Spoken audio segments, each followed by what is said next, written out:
Ezekiel 25 അധ്യായം. അമ്മോന്യർക്കെതിരെ. കർത്താവ് എന്നോട് അരുളി ചെയ്തു, മനുഷ്യപുത്ര, അമ്മോന്യരുടെ നേരെ തിരിഞ്ഞ് അവർക്കെതിരെ പ്രവചിക്കുക. അമ്മോന്യരോട് പറയുക, ദൈവമായ കർത്താവിൻ്റെ വചനം ശ്രവിക്കുവിൻ. ദൈവമായ കർത്താവ് അരുളി ചെയ്യുന്നു, എൻ്റെ വിശുദ്ധ മന്ദിരം അശുദ്ധമാക്കപ്പെട്ടപ്പോൾ അതിനെക്കുറിച്ചും ഇസ്രായേൽ ദേശം വിജനമാക്കപ്പെട്ടപ്പോൾ അതിനെക്കുറിച്ചും യൂദാഭവനം പ്രവാസത്തിലേക്ക് പോയപ്പോൾ അതിനെക്കുറിച്ചും നീ ആഹാ എന്ന് പറഞ്ഞ് പരിഹസിച്ചു. അതിനാൽ ഞാൻ നിന്നെ പൗരസ്ത്യർക്ക് അവകാശമായി കൊടുക്കാൻ പോകുന്നു. അവർ നിന്നിൽ പാളയമടിച്ച് വാസമുറപ്പിക്കും. അവർ നിനക്കുള്ള ഫലം ഭക്ഷിക്കുകയും പാൽ കുടിക്കുകയും ചെയ്യും.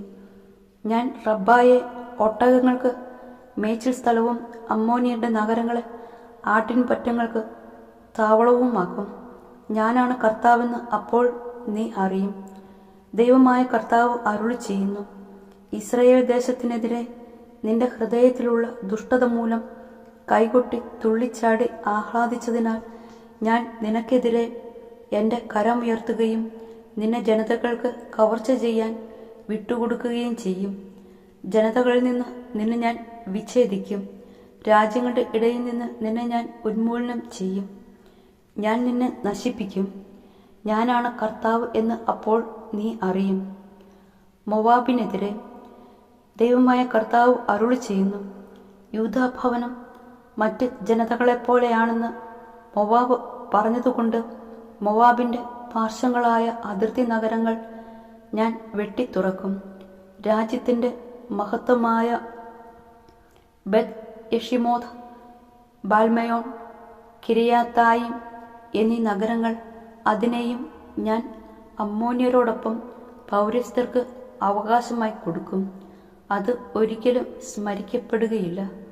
മോവാബിൻ്റെ മേൽ ഞാൻ ശിക്ഷാവിധി നടത്തും. ഞാനാണ് കർത്താവെന്ന് അപ്പോൾ അവർ അറിയും. എദോമിനെതിരെ. ദൈവമായ കർത്താവ് അരുളി ചെയ്യുന്നു, യൂദാഭവനത്തോട് എദോം പ്രതികാരബുദ്ധിയോടെ ക്രൂരമായി പെരുമാറിയിരിക്കുന്നു. ആകയാൽ ദൈവമായ കർത്താവ് അരുളി ചെയ്യുന്നു, എദോമിനെതിരെ ഞാൻ കരമുയർത്തും. മനുഷ്യരെയും മൃഗങ്ങളുടെയും അവിടെ നിന്ന് ഞാൻ നീക്കിക്കളയും. ഞാൻ അതിനെ വിജനമാക്കും. തേമാൻ മുതൽ ദദാൻ വരെയുള്ളവർ വാളിനിരയാകും. ദൈവമായ കർത്താവ് അരുളി ചെയ്യുന്നു, എൻ്റെ ജനമായ ഇസ്രായേലിൻ്റെ കരം കൊണ്ട് എദോമിനെതിരെ ഞാൻ പ്രതികാരം ചെയ്യും. എൻ്റെ കോപത്തിനും ക്രോധത്തിനും അനുസൃതമായി അവർ അവിടെ വർദ്ധിക്കും.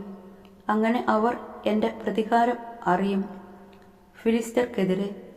ദൈവമായ കർത്താവ് അരുളി ചെയ്യുന്നു, ഫിലിസ്ത്യർ പ്രതികാരം ചെയ്തിരിക്കുന്നു. ഒടുങ്ങാത്ത വിരോധത്താൽ നശിപ്പിക്കാൻ വേണ്ടി ദുഷ്ടതയോടെ അവർ പ്രതികാരം ചെയ്തിരിക്കുന്നു. അതിനാൽ ദൈവമായ കർത്താവ് അരുളി ചെയ്യുന്നു, ഫിലിസ്ത്യർക്കെതിരായി ഞാൻ കരമുയർത്തും. ക്രത്യരെ ഞാൻ കൊല്ലുകയും കടൽ തീരത്ത് ശേഷിക്കുന്നവരെ നശിപ്പിക്കുകയും ചെയ്യും. ക്രോധം നിറഞ്ഞ പ്രഹരങ്ങളാൽ ഞാൻ അവരോട് കഠിനമായി പ്രതികാരം ചെയ്യും. ഞാൻ പ്രതികാരം ചെയ്യുമ്പോൾ ഞാനാണ് കർത്താവ് എന്ന് അവർ അറിയും.